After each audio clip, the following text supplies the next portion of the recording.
Hello, gang. Welcome back to Chaotic Crime, Serial Killer September segment. We're back for another one. Who's so fucking excited? I want everyone to put your hands up. Who's excited? Me. I'm excited. If you aren't, you're about to be. And like I said last ep, I have trouble with the in between because what's casual conversation when you're just about to talk about murder? Honestly, if anyone could do it, maybe it could be me because I don't have normal conversation ability. Small talk has never really been my thing. Can we all guess where we're going today? Where am I taking you guys today? Because we're going to 3 locations that we've never been. Or maybe you guys have been. But anyway, we're going together.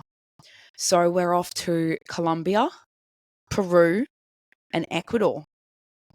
So everyone strap in. We've got a couple long plane rides ahead, and we're going to be discussing. We're going to be chit-chatting, talking. We're going to cover it all. We're going to rip in. Just want everyone to tense. Sorry. If you can see me on the visuals, you can see I'm rolling my shoulders. Everyone roll your shoulders with me. I'm going to do that. So today we're going to be talking about Pedro López. So between the late 1960s and the early 1980s, young girls across Colombia, Peru, and Ecuador began disappearing in terrifying numbers. Now, families were begging for answers and police brushed them off. So Lopez would eventually later go on to confess to killing more than 300 children. Authorities convicted him of 110 murders after he led police to dozens of shallow graves. Now, it's a known fact that most of Pedro's victims were often poor, vulnerable children. Girls who were selling goods on the street, walking to school, or just simply living in a rural, indigenous community where no one with any power was really watching. So I want to go back and completely trace the path of Pedro López, from his abusive childhood to his decades of killing, to his eventual capture, his confessions, and then the shocking aftermath of it all. Okay, I'm going to slaughter this, I'm sorry, but his full name is Pedro Alonso López. Now, he was born on October 8th in 1948 in the department of Tolima, Colombia, and his story began in hardship and in violence. So Pedro's father was a reportedly violent man, and he was involved in Colombia's political conflict in a time known as the La Violencia. I'm sorry if I slaughtered that as well. But he was actually killed before Pedro was born. Now, his mother, Belinda Lopez, was a sex worker struggling to just simply survive, and she was raising multiple children alone. By the time Pedro came along, she was simply just exhausted and overwhelmed. So from the very beginning, it was quite clear that Pedro was completely unwanted. So Pedro later went on to claim that his earliest memories were beatings, his mother striking him with belts, sticks, or whatever she could find. She reportedly saw him as a nuisance, and punishments were often to the extreme. So then came the moment that changed absolutely everything. According to later accounts, when Pedro was about 8 years old, his mother caught him touching one of his younger sisters inappropriately. Furious, she didn't seek help or try to intervene. She threw him out of the house and she never let him return. So by 8 years old, Pedro was on the street, completely homeless. So Pedro actually managed to make his way to Bogota, which is Colombia's capital. And if home had been cruel, the streets had been way worse. So Colombia at this time was shared by violence. Homeless children were totally invisible. Pedro joined gangs of street kids, surviving through theft, scavenging, and sleeping in alleyways. He later went on to claim that he was repeatedly sexually assaulted by older men while living on the streets. More abuse layered onto abuse that he'd already experienced at such a young age. So this was the cycle that I think we see quite a lot, is the abused becomes the abuser, because he's trying to take control of the situation. So by his teenage years, Pedro's crimes had completely escalated. What started as petty theft grew more serious over the years. Car theft, robbery, assaults. Eventually he was caught and sent to prison for theft. Unfortunately, prison didn't appear to rehabilitate him in any way. It simply just made him worse. So Pedro did later claim that in his first few days behind bars, he was brutally gang raped by multiple inmates, and that he retaliated by killing several of the men who had assaulted him. Now, this comes mainly from his own accounts, but it has been reported and recorded across multiple sources. Now, either way, he did leave that prison more violent than he went in, and full of more hate than ever before. But it's strange because Pedro's hatred was not towards men. It was women. He fucking hated women, like with a roaring, raging passion. And that is so prominent in all of the research I've done, is he hated women. So at one stage, Pedro was actually asked why he targeted young girls. And this was his answer. He said he directed all of his anger at women, especially vulnerable young girls, because he saw in them the innocence that he had lost, and he simply wanted to destroy it in others. So by the time Pedro was in his 20s, he had been shaped into something extremely dangerous. A child who was beaten at home, and a boy who was then abused on the streets, a teenager who hardened in prison, and all of that rage was then to be turned onto hundreds of little girls who would never ever see him coming. So by the late 1960s and into the 1970s, Pedro López was living a drifting, shadowy sort of existence. He had no steady job and no permanent home, moving from city to city and country to country, sometimes sleeping in cheap hotels, other times finding abandoned buildings, sometimes with strangers that he charmed for the night. Now, on paper, it just sort of appeared like he was any other drifter. But in reality, this was Pedro's form of hunting. Now, Pedro didn't choose his victims randomly. He was extremely methodical in how he chose them. He looked for girls between 8 and 12 years old enough to walk alone and young enough to be trusted by a stranger. All of these victims were almost always poor and often Indigenous. Children no one with power was paying close attention to. Markets became Pedro's local hunting ground. So sort of open air markets within Colombia, Peru, and Ecuador, where children work selling fruits, sweets, and small goods to help provide for their families. So Pedro didn't start with violence in the beginning. He'd smile and he'd buy whatever they were selling. He'd strike up a conversation, he'd offer them a coin, a promise of food, a small toy, or he'd simply say a place where he knew that these children could earn more money, because ultimately, coming from a poor background, most of them were working to help support their families. So the idea of being able to bring in an extra means of income, what child wouldn't jump on that? So now in this day and age, we know that this is grooming and manipulation, and a stranger who seems kind. So once Pedro would earn their trust, he'd then lead them away. Now, the saddest part of this case, well, I always say that, but there's always so many fucking sad parts of these cases. One of the devastating factors of this case is that so many of Pedro's victims were never formally identified.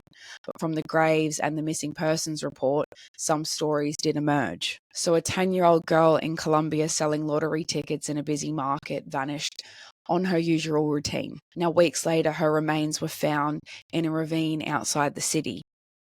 In Peru, an 11-year-old walking to school alone disappeared in the morning. She never made it to class, but months later, she was one of the graves that Pedro had led to the police. In Ecuador, an 8-year-old carrying a basket of fruit home from the market never came back. Her mother had trusted her with a simple task, and her body was found in a shallow grave. And these stories just continue to repeat. Their everyday errands, normal routines, a child steps away from a crowd and never returns. And all while families searched and grieved, Pedro drifted. He stole cars, he sold cheap jewelry, he did occasional labor, and he blended in broader towns. At night, he hunted, often at the dusk of market, and at night he would hunt, often at dusk as markets were closing and children were walking home alone. He said he would lure them out of town into fields and ravines, assault them, and then strangle them. Many were left in shallow graves or partially hidden just underneath a bush. Now, according to some accounts, in the early 1970s in Peru, villagers actually caught him in the act of trying to abduct a little girl from the community. Now, they stripped him, beat him, and reportedly planned to kill him, even going as far as digging a pit to bury him alive. However, a missionary that was working within the area allegedly intervened, begging them to spare him and hand him over to the police instead. The villagers agreed, and police had taken him into custody at that point, but then released him without any serious charges. So the killings then went on to continue. Now, Pedro actually fucking claimed, I'm sorry, I've just got to jump in here. Pedro claimed in interviews that he was literally claiming up to like 2 to 3 children a week. That was his killing rank. Like, he was on a regular killing at least 2 a week. 2 to 3 little girls every single week. And this could have been stopped. How many times? Anyway, that detail just fucking rattles my mind and fucks with me so bad. 2 to 3 weeks, and this man is free. Anyway, we'll get to that. We'll get to that. If you guys are watching the visuals, you'll know that I'm battling right now. So by the late 1970s, fear had completely taken over in parts of Andes. Now, I'm sorry if I'm slaughtering that. I'm sure there's like a nicer way of saying that. Andes. But I just, like, I don't have that nice tone in my accent, so I apologize. But literally, when you read it and you break it down, that's the only way my mind can pronounce it. I'm so sorry. Now, Andes is within Ecuador, and essentially the families within Ecuador were starting to notice a pattern. So girls between 8 and 12 were vanishing in worrying numbers. And again, many of these were poor Indigenous children that were working in markets or walking alone on rural roads. Now, the parents at this time were begging the police for help, but their pleas were often brushed off with, "She probably ran away," or "She'll be back soon." So the authorities were really slow to see what was actually happening. So Ambato in Ecuador was basically a high market town where on the weekends it's filled with people from nearby villages. It's got young adults that are selling produce and kids basically weaving between stalls. Now, this had become one of Pedro's favorite hunting grounds. So in the early 1980s, Pedro was there like any other day hunting, and a mother from a market stall had noticed a strange man trying to lead her young daughter away. At this moment, something felt off, so the mother instantly reacted and screamed. Now, this caused crowd attention. Everyone stopped, looked immediately. Dozens of people basically swarmed around Pedro, and then someone grabbed him, and instantly the police were called. Now, they arrested Pedro on the spot. So at first, to the authorities and to a lot of people looking in, this just sort of looked like a single attempted abduction of one girl. But the authorities had been carrying the weight of dozens of missing girls for months, and they had a feeling that this guy was more than just a random creep. So at the station, Pedro did try to stay calm. And at the time, he denied everything. He said that he was just passing through, that it was all just a misunderstanding. But the detectives confronted him with patterns, ages, locations, disappearances. They pushed harder over several days. And eventually, Pedro broke, which I think is like my biggest jaw hit the floor. I think given everything I know about this guy, like, I just would think he would be the last one to back down. And like, honestly, very, very, very fucking good that he did. But I think that just goes to show maybe even for some of these guys there has to be an end. I don't know whether all of them are doing it for that, but I mean, fucking, if we all knew why they were doing it, we'd be able to stop it, wouldn't we? But yeah, that part just, maybe he knew the laws were gonna be more in his favor. I'm not sure. But that part, I don't know if that rattled anybody else. I mean, they must have been pushing pretty bloody hard. And I betcha their interrogation style over there is a little bit different to what we're used to here. So what Pedro eventually confessed to even stunned veteran officers. So Pedro did not just admit to that attempted abduction. He calmly admitted to killing hundreds of girls across Colombia, Peru, and Ecuador, claiming more than 300 victims in total. Now, at first, the police did think he was lying or exaggerating numbers. No single person could do that much damage. But then he said he could prove it, and he would show them the graves. Now, over the following days, Pedro went on to escort them into the hills and ravines. He pointed out specific spots in the ground and told officers to dig, and they did. Now, officers went on to find the skeletal remains of 53 bodies in total. Tiny skulls, little shoes, scrapes of dresses, and school uniforms were left within these shallow graves. Now, in total, the Ecuador authorities were able to link him to at least 110 murders within the Ecuador area alone, and they believe that there were many more across Peru and Colombia based on his confessions and the numbers of missing children throughout this time frame. Now, one officer later said it was the most haunting experience of his entire career, that this case made them not feel like police officers at all, but instead they felt like fathers digging up the daughters that were not theirs. Oh, I'm sorry, that part just gave me fucking chills. Oof. I think we need to do the shoulder thing quickly before we get to the next part, because holy fuck. Like, it's so easy in these cases for me, right, the narrator, sorry, I'm getting emotional, to just read it and but yeah, to think that oh my God, to think that one human is capable of so much evil, blows me away. Absolutely blows me away. So in 1980, in Alberto, Ecuador, the world saw the face of one of the most prolific child killers in history. Pedro López, the monster of Andes. But as shocking as his capture and his confessions actually were, what came next is almost as horrifying. Because when it actually came down to the time for justice, the system wasn't even fucking ready. So the trial of Pedro López began in 1981 in Ecuador. Now, the courtroom at this time was absolutely packed. Yet the families of missing girls filled the benches, and journalists crowded in from all across Latin America to watch this man face his judgment. Now, Lopez throughout this time was described as eerily calm. He didn't break down at all, he didn't beg, and he often just sat quietly watching and occasionally even smiling, as if he was somehow separate from the horror being discussed. Now, during the trial, the evidence throughout this case was overwhelming. The police testified how they were led to 53 graves. Forensic experts matched bones and clothing to the reports of missing girls. Detectives detailed their confessions, including the way he spoke about killing 2 to 3 girls a week. So Ecuador went on to convict him of 110 murders in just that country alone. The cases that they could solidly link to him without a questionable doubt. Families went on to give heartbreaking testimonies about their daughters. They spoke about the last walks at the markets, the last mornings heading to school, and then the horrifying phone call from the police telling them that a body had been found. Some parents even went on to not be able to contain their anger and shout at Pedro in court, calling him the devil, which, I'm sorry, that would definitely fucking be me, 100%. And at this time that Pedro was being yelled at and attacked by families, he didn't react. So here's where this case becomes completely and utterly unbelievable, if not already. In 1981, Ecuador's criminal code capped prison sentences at a maximum of 16 years, even for the worst crimes. So there was no life sentences and no death penalties available. So despite a confession to hundreds of murders and a conviction of 110 murders in Ecuador alone, the harshest punishment the court could legally give him was 16 years in prison.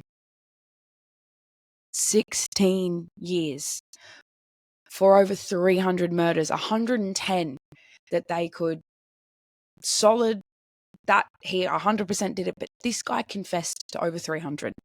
It's not like they're plucking that evidence. This guy, it came from the fucking horse's mouth, duck's mouth, whatever you say. Oh my God. Sometimes I wonder why I give you guys cases that make me as angry as they do. Anyway, because I feel like I need to share the anger with someone. So he did receive the maximum sentence that was allowed, which was, again, 16 fucking petty, scrawny, morny fucking years. Now, the families were absolutely outraged. Journalists even went on to call it a disgrace. But under the Ecuador law at the time, there was nothing more that the judge could do. So Lopez was sent to prison in Alberto, Ecuador. So most reports said that during this time, he lived quietly for the most part. He spent his time in prison drawing, reading, and sometimes even going as far as bragging about his crimes to other inmates. Now, in one of his most infamous quotes, my goodness tell, from a later interview, he said, "The moment of death is an ecstasy to me. I look into their eyes and see their innocence, and that's what I like to destroy." I'm sorry, I just can't. I need to roll my shoulders. So it's very clear and goes without saying that Pedro has never once genuinely expressed remorse. It's never been on a front that's been genuine. So if you do read any articles that say it, just make sure you're fact checking, because I can guarantee none of it was actually genuine remorse if it wasn't at some sort of fucking benefit for this guy. So in 1994, after serving 14 years of his 16-year sentence, Pedro received a reduction on his 16-year sentence for good behavior. That one hurt to read. Like I've My reaction is genuine, guys. I promise you, it doesn't matter how many times I read that, it just makes me fucking mad. Like, really mad. So basically, the guy that confessed to hundreds of murders walked free of prison for good behavior, yet his victims will never get a chance to live another day again. Now, at this time, Ecuador did deport him to Colombia immediately. Now, in Colombia, he was wanted in connection with a murder from 1969 of a young girl called Flo. I feel like that's the right way to pronounce it. Now, authorities did briefly put him on trial for this murder, but instead of sending him back to prison, Colombia judges declared that he was insane and sent him to a psychiatric hospital in Bottega. And for a few years, it actually did look like he might remain locked away. But by 1998, doctors declared him mentally fit and no longer a danger to society. He was released from the hospital on the condition that he reports regularly to authorities. However, at this time, he didn't, and he just disappeared. Later, the Colombian authorities requested an international alert and an Interpol notice to be issued in the early 2000s, but eventually it was deactivated, and his current status still remains unknown. So here is the reality of everything that I just covered in that little, I guess, the police doing their part, dare I say. My face is scrunching up because I know some of you guys don't watch the visuals, but fuck, man. Police doing their job. So in 1980, the police caught him and he confessed to killing over 300 children. By 1981, he was sentenced to 16 years in prison. By 1994, I think I said 1991, 1981. And by 1994, he walked free.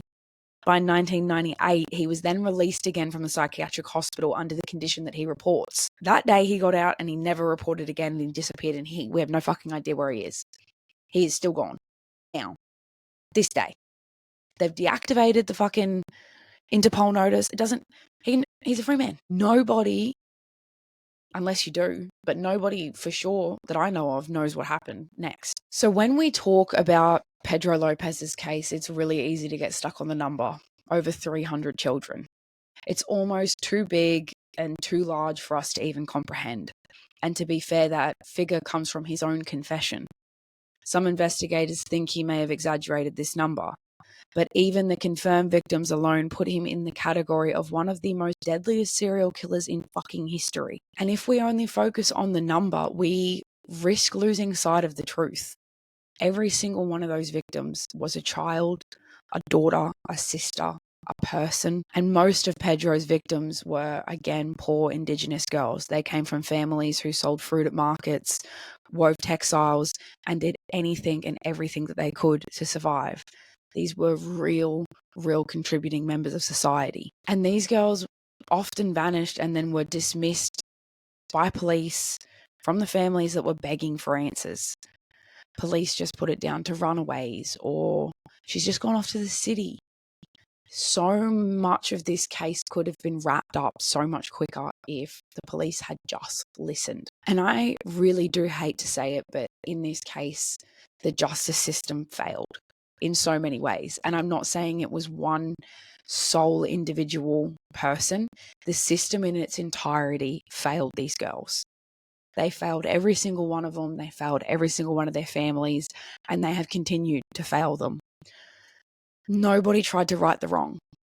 Not even when he got sent back to Colombia did anyone try to right the wrong then. I appreciate the fact that he did get locked up in a psychiatric hospital, but then he got deemed stable. A man like that is never going to be stable. You can't kill 2 to 3 people a week and go back and work at a fucking pizza shop and go home to your family every day. I just don't think that's a reality. And especially given, I think we can openly say that in this time, and maybe in this culture at this time, there was no one actually there that was getting down to the core issue of what the fuck is wrong with this man. Like, why is he the way he is? Now, outside of Latin America, a lot of people don't even know about this case. A lot of people have never even heard this man's name. Now, we know Bundy, we know Dahmer, we know John Glancy, we know so many people that are prolific serial killers. But when we're talking about Pedro López, he's one of the deadliest that I've ever read about. But because it was, I guess, in a location that maybe it's not so broadcasted on socials, maybe it's not, on news platforms. I don't really know, but a lot of people don't know about this case. So if you haven't heard of it, I'm so sorry that I was the one to give this one to you. I really am. And I'm going to finish it off with the one final uncomfortable question of this case. What happened to Pedro López? If he is alive, he would be in his late 70s. Some believe he went back to Colombia's rural areas and may have continued his killings. Others think he may have just died quietly somewhere. And the truth is, like I said, we don't know. So I want to just quickly talk about why this case matters. Because it's not about the killer. It's not about the number. It's not about bringing you a really gripping story. It's about the world around him. The poverty, the prejudice, the apathy, and the broken systems that allowed him to keep going. It's about a justice system that couldn't hold a fucking monster, and about children whose name were lost in numbers. So this is Pedro López, and it is a reminder that the deadliest monsters aren't always the ones we turn into Netflix specials. Sometimes they're just the one that the world chooses to forget. So again, I really want you guys to try to remember that this isn't about a number, it's about people. It's about those girls. And I'm going to provide below a list of the victims' names that I've been able to find. And if you guys want a further deep dive, I will put those below as well. Now, because there were so many children in this case and we weren't able to identify every single one of them, I wasn't able to find every name. So this is the research I've been able to find. If you guys want to add more, please feel free to share them. At the end of the day, that's what this is all about. Thank you so much for joining me on another episode of Cat at Crime. And I hope to see you guys next time. But until then, stay loud, stay fierce, and never forget the one that the world tries to erase.